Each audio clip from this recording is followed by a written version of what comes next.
What's going on, investors? AK from Fallible here. Now, if you haven't heard, Facebook missed their revenue targets and their stock plummeted 20%. But of course you heard that. Everybody heard that. And that's why they've been blowing me up nonstop. So today we're going to talk about how our team is playing this move. But the first thing I want to figure out is, why is everyone so concerned about this? People have really been pissing me off these last few days, blowing up my phone asking me what to do. And I'm not talking about you fallible people, you guys are smart. I'm talking about these other people. So when these people were calling me and texting me about Facebook, I kind of assumed they either were tracking it very closely or they actually held a position. But I was wrong. For a majority, this wasn't true at all. And I guess that's my fault for assuming, because you know how the old saying goes, assuming makes you and me smell like ass. Most of the people hitting me up, I found out that Facebook really didn't have anything to do with their investment strategy. It wasn't even a stock that should have been in their purview. And honestly, most of them don't have a strategy, but that's a different story. But regardless, they still be asking me questions like, AK, Facebook, it just dropped 20%. Is it a good value? Should I buy it? Should I short it? Why do you think you should get involved with Facebook? Because with the Facebook and the Zuckerberg and Facebook, and along with Facebook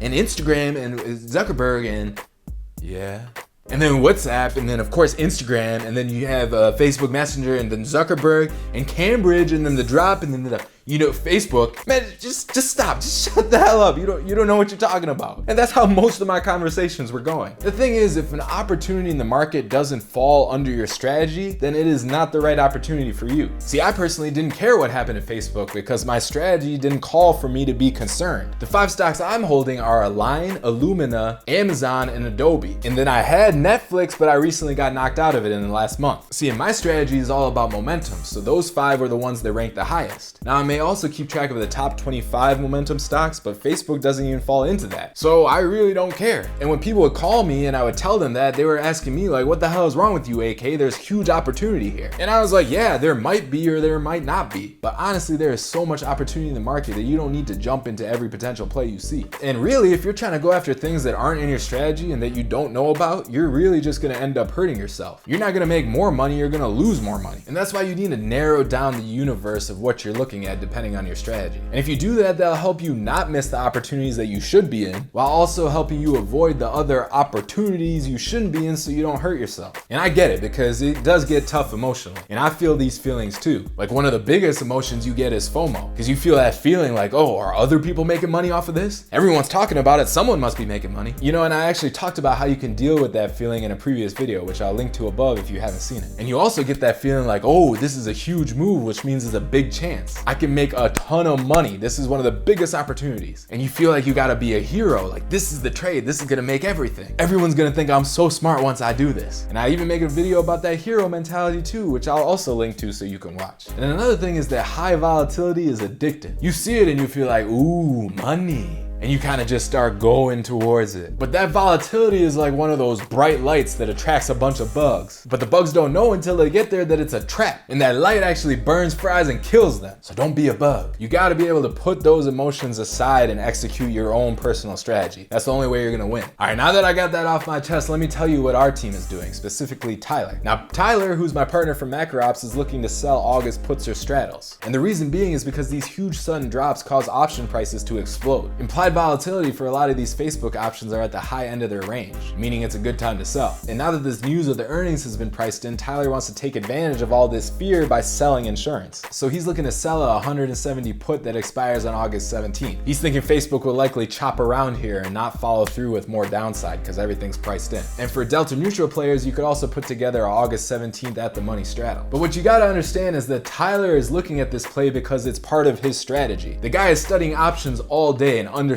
them very well. So he goes around looking for opportunities where he could fade the fear, and he makes sure everything is lining up for him in the options prices. So this Facebook drop falls under the purview of his strategy, so it makes sense that he's trying to do it. But that doesn't necessarily mean it makes sense for you. That's why I always put that disclaimer to follow your own strategy and do your own research. You can get ideas from wherever, but you gotta do what works for you. So throw away that FOMO and execute your stuff. And if you like this video and want more like it, make sure you subscribe to this channel and hit that bell for notifications of new ones. We publish about 3 a week, so subscribe and I'll see you in the next one. Stay fallible out there. Bye.